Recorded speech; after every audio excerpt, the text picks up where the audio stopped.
0 € en poche et je buvais comme si c'était la brasserie à mon père. Je passais vraiment un bon moment jusqu'à ce que chacun devait payer sa part.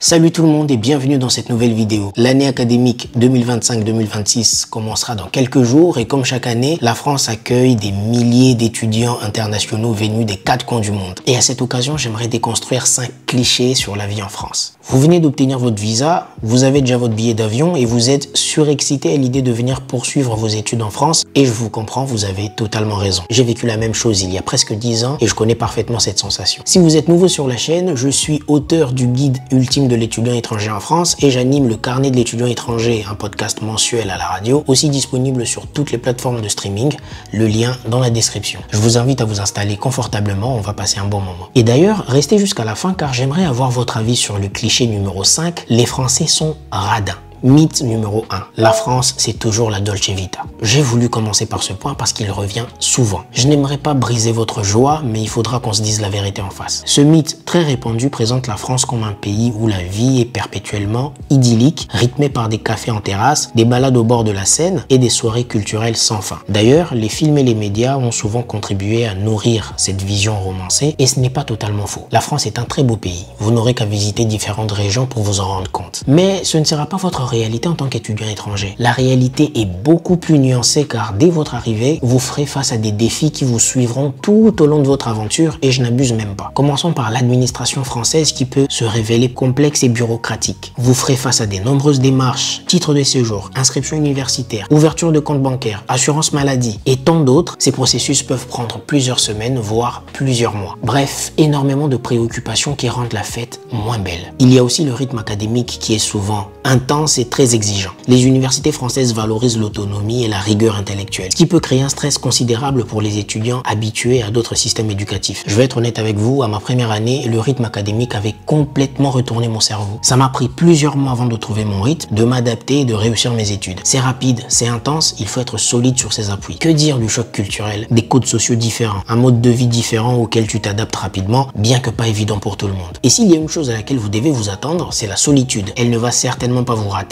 Parce que constituer un réseau social solide prend du temps. La pression sur vos épaules et le mal du pays qui vous prend, vous serez seul. Mais tout ceci n'est pas une fatalité, ça fait partie du processus qui vous aidera à devenir quelqu'un de nouveau. D'ailleurs, je vais vous donner quelques chiffres pour vous rendre compte à quel point ce n'est pas trop la fête ici. Entre 2012 et 2023, le nombre de SDF en France a augmenté d'environ 130%. La dernière enquête de l'INSEE en 2012 estimait à 143 000 le nombre de personnes privées de domicile. Aujourd'hui, on peut estimer que ces chiffres s'élèvent au moins à 330 000. Ce dernier inclut les personnes sans abri, en habitation de fortune, en hébergement collectif, à l'hôtel, en centre d'accueil de demandeurs d'asile ou hébergés dans un logement associatif. L'INSEE anticipe aussi une remontée du taux de chômage à 7,7% de la population active d'ici la fin de l'année, ce qui représente plus de 2 millions de personnes au chômage. Je ne le dis pas pour vous faire peur, la situation n'est pas catastrophique, mais ceux qui réussissent leur intégration sont ceux qui arrivent avec des attentes réalistes et qui sont préparés à ces défis. Donc la France est un très beau pays avec des opportunités incroyables, mais c'est très loin d'être une fête perpétuelle.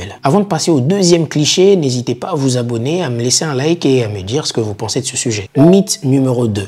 Les Français sont froids et inaccessibles. Cette perception est l'un des clichés qui revient souvent dans mes discussions. Plusieurs étudiants s'attendent à rencontrer des Français distants, froids et inaccessibles. Et vous savez quoi ? Je pensais la même chose. En réalité, cette impression de froideur relève souvent des différences culturelles dans l'expression de la sociabilité. Comment vous le dire? Moi, je viens d'une culture où la familiarité immédiate est la norme. On se voit à peine, on commence à s'appeler mon frère, ma sœur et à se raconter nos vies. Et à mon arrivée en France, c'est dans cet angle que j'abordais les gens, mais ce n'était pas la bonne idée. Je vivais dans un établissement Crous et il y avait une cuisine commune à chaque étage. Un moyen idéal de se faire des amis, me diriez-vous. Mais à chaque fois que j'entamais la discussion, aux premiers instants, j'avais l'impression de déranger parce qu'en face, ce n'était pas aussi chaleureux. Mais avec le temps, j'ai compris un truc essentiel. Si les premiers contacts peuvent sembler formels, les amitiés qui se créent sont, dans la plupart des cas, durables et sincères. Donc, quand vous arriverez en France, n'hésitez pas à aller vers l'autre. Brisez la glace et je suis sûr que vous tomberez sur des personnes charitables avec qui vous allez nouer des belles amitiés et partager des trucs forts ensemble. D'ailleurs, je vous recommande vivement d'intégrer la vie associative dès votre arrivée en France et vous verrez que cette barrière initiale se franchit naturellement. Quand je suis arrivé en France, j'ai eu la bonne idée d'intégrer une asso et ça m'a vachement aidé. D'ailleurs, dans ma dernière vidéo, je vous parle de la méthode Blablacar. Le fait d'utiliser le covoiturage comme un moyen de faire des nouvelles nouvelles rencontres à chaque voyage. En mettant toutes ces choses en pratique, mois après mois, vous découvrirez cette chaleur humaine que vous n'avez pas anticipée au départ. Mythe numéro 3. Il faut parfaitement parler français pour réussir en France. Cette idée reçue intimide beaucoup d'étudiants internationaux qui craignent que leur niveau de français soit un frein à leur réussite. Mais la réalité est beaucoup plus rassurante. De nombreuses formations sont dispensées en anglais, particulièrement dans les grandes écoles, et le nombre de ces programmes augmente chaque année. Il y a beaucoup d'universités qui proposent des dispositifs d'accompagnement linguistique, cours de français langue étrangère, tutorat linguistique ou centre de ressources en langue. Une fois sur place, vous verrez que la progression est souvent rapide. L'immersion quotidienne accélère considérablement l'apprentissage, même pour ceux qui arrivent avec un niveau débutant. Les services d'aide aux étudiants internationaux peuvent fournir un accompagnement pour les démarches administratives importantes avec des documents traduits ou des interprètes disponibles. Mais je dois avouer que dans cette partie, il y a un sujet plutôt banal qui m'intéresse. L'année dernière, je discutais avec un étudiant étranger en première année de licence qui me confiait qu'il avait du mal avec son accent. Il trouve que son accent est très fort et qu'il pense qu'il aura du mal à trouver un travail après ses études. J'entends cette réflexion et je comprends son ressenti. Mais je lui ai rappelé une chose très importante.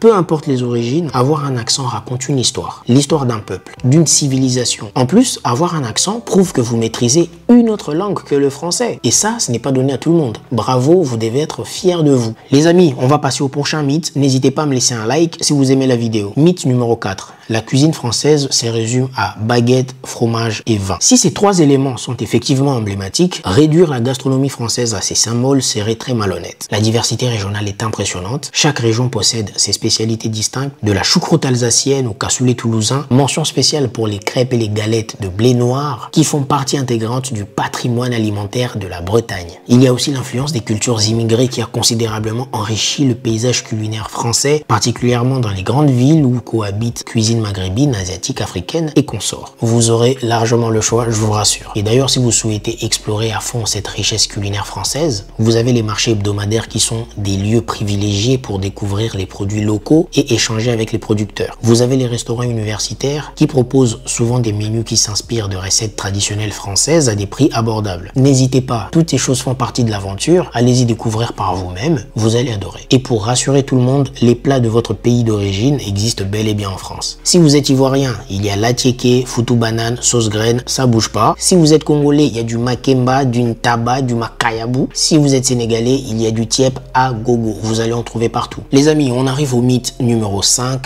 Les Français sont radins. Et j'aurai énormément besoin de votre point de vue. C'est pas pour rien que j'ai mis ça à la fin. Il y a certainement des personnes qui ont lâché la vidéo depuis le mythe numéro 3.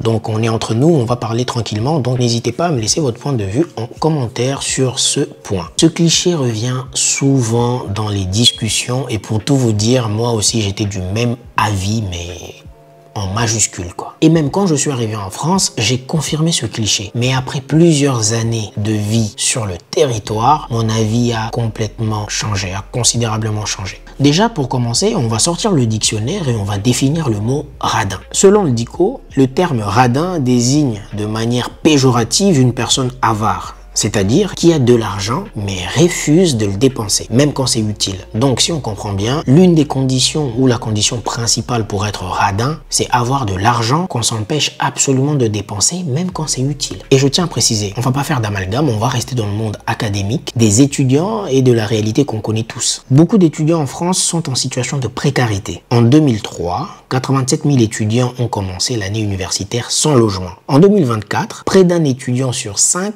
a eu recours à l'aide alimentaire. Toutes les sources sont dans la description. Et là, je ne vous parle que des étudiants, sachant que depuis 2020, c'est de plus en plus chaud pour tout le monde. Bref, les gens n'ont pas d'argent. Je vais vous raconter une anecdote et vous comprendrez pourquoi moi aussi, à mon arrivée en France, j'avais confirmé ce mythe en disant « ouais, les Français sont radins ». D'où je viens, dans ma culture, si quelqu'un te dit « on va boire un verre », on ne se pose même pas la question, c'est lui qui va payer l'addition et vice versa. Sauf qu'en France, ça ne se passe pas comme ça et j'étais pas prêt. Si, après le « on va boire un verre », il n'y a pas le « je t'invite », prépare ton argent. Et si tu n'as pas d'argent, ça dépend de la relation que tu as avec la personne. Soit tu dis clairement que tu n'en as pas, soit tu trouves une excuse, ça marche très bien. Je suis en première année, je suis arrivé en France il y a quelques semaines et une collègue nous propose d'aller boire un verre au centre-ville. Et je me pointe au bar, 0 € en poche et je buvais comme si c'était la brasserie à mon père. Je passais vraiment un bon moment jusqu'à ce que chacun devait payer sa part. Oh la honte.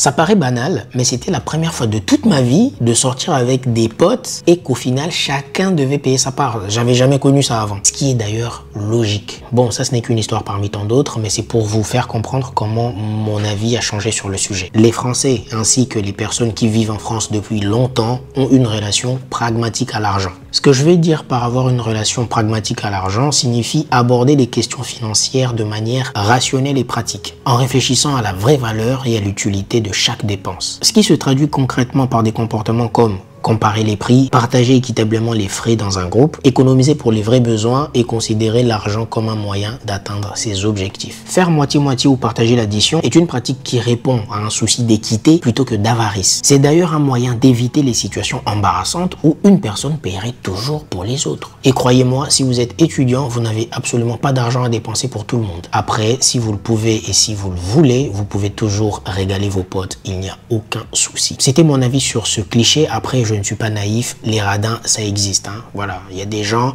qui peuvent se priver, mais de tout, même les petits plaisirs, ils sortent pas un sou pendant qu'ils le peuvent. On arrive à la fin de cette vidéo. Si vous avez aimé le sujet, n'hésitez pas à vous abonner et à partager à vos amis. Et à ceux qui arriveront en France pour leurs études dans quelques jours, je vous souhaite la bienvenue et profitez bien du voyage. Vous allez vous régaler, vous allez adorer. Profitez de chaque instant, brisez les barrières, allez-y vers l'autre. Ça ne peut que bien se passer et surtout soyez assidus dans vos études, soyez concentrés parce qu'avec les préfectures de toutes les villes, je pense, de France, ça devient de plus en plus compliqué. En tout cas, prenez soin de vous et je vous dis à la prochaine. Merci beaucoup.